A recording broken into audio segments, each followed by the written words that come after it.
New brew alert!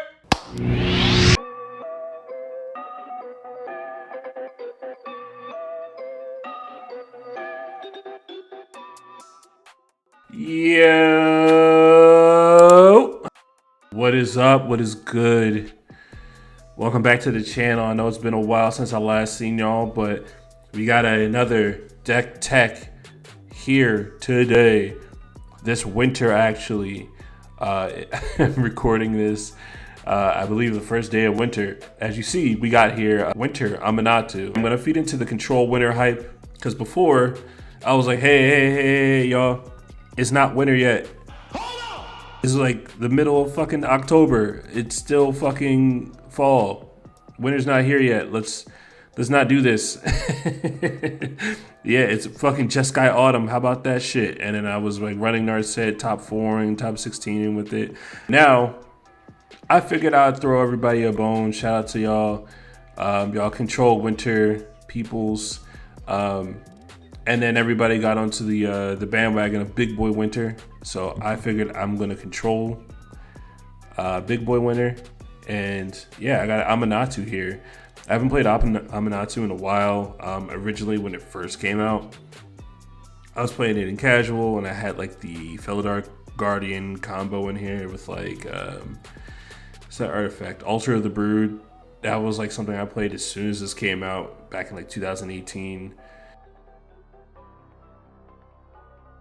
So we got Aminatou. Aminatou is a Esper, 1 blue, 1 white, 1 black commander. Legendary Planeswalker.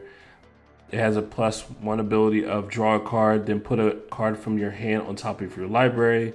This does draw you a card, but you have to put something back on top, which kind of sucks. It doesn't dig you deeper into your deck. So what I would recommend is you do this ability every other turn, and you get to dig a little bit deeper as long as you're maintaining cards in your hand. This is also really good with, like, I would say Imperial Seal, Vampiric Tutor. You can just Vampiric Tutor, Imperial Seal, and you can put the card on top. Then you're gonna immediately put that card in your hand. As long as you swap it with another card, you're gonna shift that fate to your hand. You got the -1, which is exile another target permanent you own. This is what the deck is pretty much based off of. I know people were trying to use the +1 as like an infinite mana outlet. It is definitely good advantage, but I based this deck around the -1 because I feel like that is the most powerful effect that she has on her. But it says exile another target permanent you own, then return it to the battlefield under your control. So you can choose any permanent that you own. And what inspired me to make this deck was I originally had I was going to move to Grixis, and I was going to build another Grixis deck. And I started to sleeve up the deck, and I was like, okay, Wishclaw Talisman. I wish you could just blink Wishclaw Talisman. And I was like, wait a minute. I do know a commander that can do that. And then it was Aminatou because it specifically says exile another target permanent that you own. So you can activate the Wishclaw, give it away to somebody. Then you can -1 target the Wishclaw under somebody's control because you own it, and it'll come back into play and under your control, and you can go ahead and tutor again. So that is the main reasoning for building this deck. Also, it's control winter. Let's get them frosty in this bitch. You got the -6 here. Choose left or right. Each player gains control of all non-land permanents other than Aminatou, the Fate Shifter, controlled by the next player in the chosen direction. I've done this twice when I was playing this in casual. So I've done this when I had my casual build around then, whenever this deck came out. And I've done it twice, and it sucked because I didn't know which direction to choose. And then somebody was like, hey, you're gonna hand somebody the game because they had like a lot of big creatures and they were adjacent to me. And I was just handing the other big creatures to the other person. And I wasn't really good at politics or anything like that, so I couldn't, like weasel my way into there and be like, hey, don't attack me or whatever. But now I think this -6 is actually pretty decent, and it actually could do something. You could also win with somebody else's board state. It could be devastating to somebody. I don't know where you're going to get this off, this -6, but it could happen. There could be an instance where, a -6 could be good. Like, say like there's a Winota player to your left or to your right, and they have a really good winning board state. Then again, if they have a really good winning board state, Aminatou's probably not going to stay on the field at all. But if you somehow get her to 6 and you -6 her, then you can swap your board state with the Winota player. You can kill the other players and then kill the Winota player. But you're gonna have to be really sneaky about it. And then we got Teferi Time Raveler. Teferi's in the deck because there's a Displacer Kitten in the deck. That is also one of the combos in the deck. In case you didn't know, this is like a Tivit special. But in this deck, this just makes you infinite mana and draws you a bunch of cards. And then you get to the end of your library, you can Thassa's Oracle. And just win the game easily. Aminatou also can blink Teferi, so you can do this -3 twice if you want to. You can also do the +1, and then you can do the -3 if you want to. You can do that too. So basically, you get 2 activations on Teferi, which is really cool. I tried to build this like a bad farm. If you don't know what bad farm is, it is Ikra Timna, and it is one of the core mid-range ad nauseum decks. And Children of Corliss is one of those cards that you'll see in Bad Farm. And I was originally running this with Bolus's Citadel. So I was like running this out, and then Children of Corliss will come down. You go down to like 10 or something, then you sacrifice Children of Corliss, and you go right back up to whatever you were at before, which is really cool. And like I said, this is also like, you're not trying to win as quickly as possible, but that is an avenue that you could take.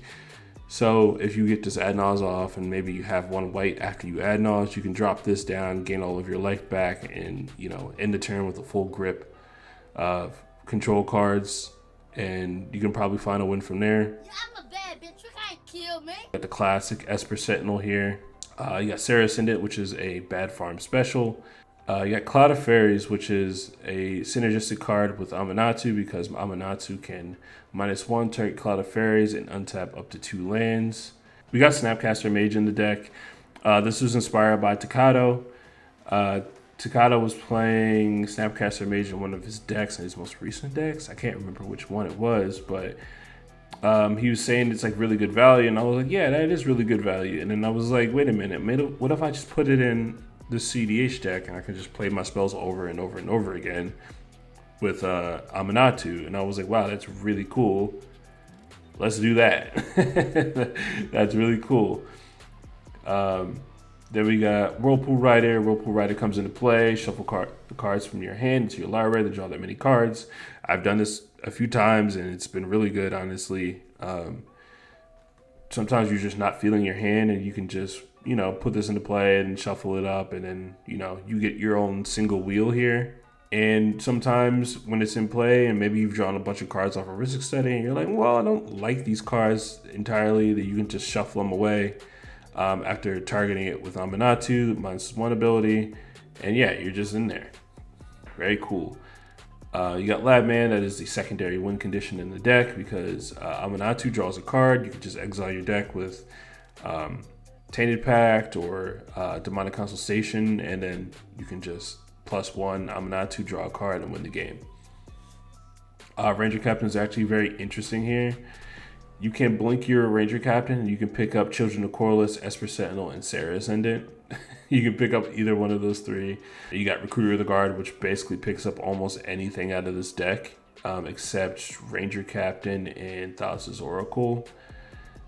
Because it picks up anything that's toughness 2 or less. So it picks up Children of Corliss, Esper Sentinel, Sarah Ascendant, Cloud of Fairies, Grand Abolisher, Lotho, Orcish Bowmaster, Snapcaster Mage, Laboratory Maniac, Whirlpool Rider. Doesn't pick up Thassa's Oracle. That is the one card that I want to pick up with Recruiter of the Guard, and it just doesn't pick it up. Because if I'm ready to win, then I can just pick up Thassa's Oracle and just win, right? But wrong, because it doesn't do that. It can also pick up Spellseeker, Trinket Mage, Displacer Kitten, and Phyrexian Metamorph. This would be a 1-card combo technically, because Recruiter of the Guard can pick up Spellseeker, and Spellseeker can also pick up a Demonic Consultation or a Tainted Pact. Then you can blink your Recruiter of the Guard, pick up a Laboratory Maniac, and you play your Lab Man, and then Tainted Pact, Consult, GG. It would be a lot easier if you could just pick up Thassa's Oracle, like I said, but it doesn't do that, You can get Trinket Mage. Trinket Mage is actually a really good card in the deck. There's about a pretty good solid amount of rocks in this deck that are like 1 or less. It even picks up Esper Sentinel here. So I'm going to skip over to the rocks really quick. Chrome Mox, Lotus Petal, Mana Crypt, Mox Amber, Mox Diamond, Mox Opal, Aether Vial. Aether Vial is kind of a test slot. We're just trying it out to like get a really good feel for the deck. And also Aminatou can reset the Aether Vial. You can pick up Mana Volt, Soul Ring. And yeah, that's pretty much it. One thing I've been doing with this deck is I've been blinking Trinket Mage with Displacer Kitten, and I will go pick up every single 1 and 0 drop rock out of the deck, because once you cast the rock, it'll target, Displacer Kitten will target Trinket Mage, and then you can go get another one, and then another one, and another one, and another one, and then you can just go down the line until you're like positive on mana, and then you can do whatever you want from that point. Displacer Kitten is a really good card in this deck. It is a second, it's basically a second Aminatou here. I've been using this a lot to target Aminatou, because Aminatou -1 abilities with the deck it's built around. So you have Displacer Kitten here. This is basically your second Aminatou. It can blink the Cloud of Fairies, untap 2 lands. It can hit your Bowmasters and start pumping up your Orc army. Snapcaster Mage, if you want to like storm out from your graveyard, make your own Yawgmoth's Will.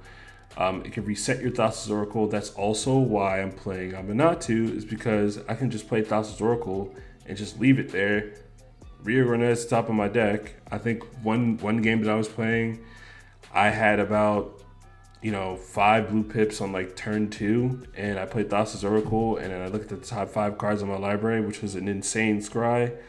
Put a Demonic Consultation on top of my library. Next turn, -1. Aminatou hit Thassa's Oracle and then played the console for 1 black. It was insane. That's one of the things you can do. But yeah, Displacer Kitten is also like the second Aminatou in the deck. It also is basically like a Paradox Engine, as I've compared it before, because it untaps and, well, it blinks rocks and things like that, like Cloud of Fairies, which could be considered a rock in this instance. Phyrexia Metamorph it's basically a Dockside Extortionist. It can be anything else in this deck as well, which is really cool. It could be like a second Displacer Kitten, a Trinket Mage, a Spellseeker, Recruiter the Guard. It could be anything in this deck. It could also be any rock in this deck. It could be a second Wish Claw. It could be a Time Sieve. It could be Talisman of Progress. The One Ring. It's very good. As of recently, I've played it as an Atali, and Atali costs 7 mana, and you can rip cards off the top of everybody's library and cast them for free. It's usually been an Atali, and I've -1'd it and then made another. And it's also tutorable off of Recruiter the Guard, which is really cool. You got, the Sorcery Suite here. Anything of interest is Damn. This can be picked up off of Spellseeker, which is really cool. You got Time Twister in here. It's kind of a flex slot. I know everybody doesn't own the Time Twister, and I know proxies are a thing in cEDH, but if you don't want to play Time Twister, you're more than happy to play something else. I know there's going to be like non-proxy friendly tournaments coming up, and I'm going to have to find something else to play with, maybe like a Grim Tutor or something. It could be Luris. Luris also does a really good job of recurring. Yeah, it could be that as well. Got Yawgmoth's Will. This is technically the Underworld Breach, quote unquote, of the deck. Yawgmoth's Will is pretty good. No further questions. Also, speaking of Yawgmoth's Will, Time Twister could also be Mnemonic Betrayal. I tried to build this deck with a lot of live cards that don't depend on your opponents. Like Praetor's Grasp, it depends on your opponents, but your opponents will almost always have a library that you can pick from, so you can always get something. Mnemonic Betrayal isn't online usually, so that's why I swapped it out. Praetor's Grasp is there just in case, something happens and, maybe I lose a Thassa's Oracle or a Labman. Then there's always Praetor's Grasp. Typical counter suite here. I'm playing Blue Blast because in the case of Crom or like Dockside or Jessica's Will and Breach and things like that, we gotta find an answer to red permanents. and this card's been pretty solid. You got Chain of Vapor here. I'm thinking about swapping it out for something else. I'm not too sure what, but I think there could be a decent card that could replace it. You got Intuition here. There is actually an Intuition pile here. It's not the best Intuition pile. At some point during the game, you get Yawgmoth's Will in your Intuition pile. You get Savine's Reclamation, and then you get Snapcaster Mage. So now, either way, you're gonna get Yawgmoth's Will, and then you get access to your whole graveyard. The thing is, it'll cost 5 if you get the Snapcaster Mage. If you get the Savine's Reclamation, it'll cost 6. If you get the Yawgmoth's Will, well, you just win. They're stupid. You got a free Yawgmoth's Will. But this costs 6 if you make the Intuition pile this way, because you get the Intuition pile. They give you Savine's Reclamation, which they most likely will do. Is going to cost you 6. You put the Snapcaster Mage into play, targeting Snapcaster Mage. Then the Snapcaster Mage will ETB, and it'll target Yawgmoth's Will, and you pay your 3 for Yawgmoth's Will, and you have access to your whole graveyard, which is pretty cool. It's a nice recovery plan. Most oftentimes, I'm usually looking for something else. It's just a really excellent tutor. If you're not privy to it, it's just a really good tutor. Sometimes I'll get like Intuition, and I'll get Yawgmoth's Will, Demonic Consultation, and Tainted Pact, and sometimes they're usually forced to give me the Yawgmoth's Will, and I usually have more stuff going on in the graveyard, which is cool. But yeah, Intuition is a really good card, and I think people should play this more, even if they don't have Breach in their deck. It's just a really good tutor. You just got to get really good at figuring out your deck and understanding what your deck does, and handing out hard piles of Intuition. Witchclaw Talisman. This card's so good in this deck. You can just activate Witchclaw -1 on Aminatou, like I said, and just bring it back. Time Siege, just an extra turn. You should be able to play this card almost all the time. I don't know how I do it. There's been times where I've Smothering Tithe and wheeled and got a bunch of treasures and then put Time Sieve into play, and it just took a bunch of extra turns. It was amazing. It was cool. 10 out of 10 might do it again. You got the One Ring. This is really cool with Aminatou on your first cast. You get the protection. You can tap it, draw a card, -1 Aminatou, tap it, draw another card.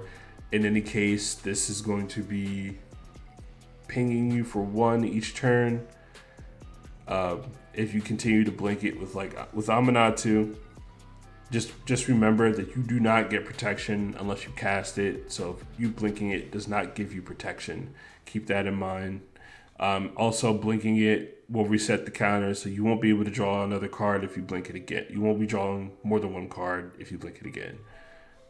So usually what I'll do is if I feel like it's going to be a really, really long game, or I feel like I'm going to go to Pound Town with a bunch of creatures, then I'll usually keep it on 1, blink it with Aminatou, and then tap it again to get 2 cards, and then take 1 at my upkeep on my following turn.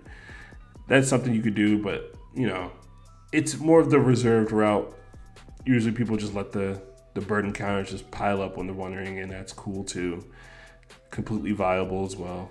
You got Copy Artifact here. This can copy literally any artifact. And if you change your mind later down the line, Aminatou can blink this and try something else.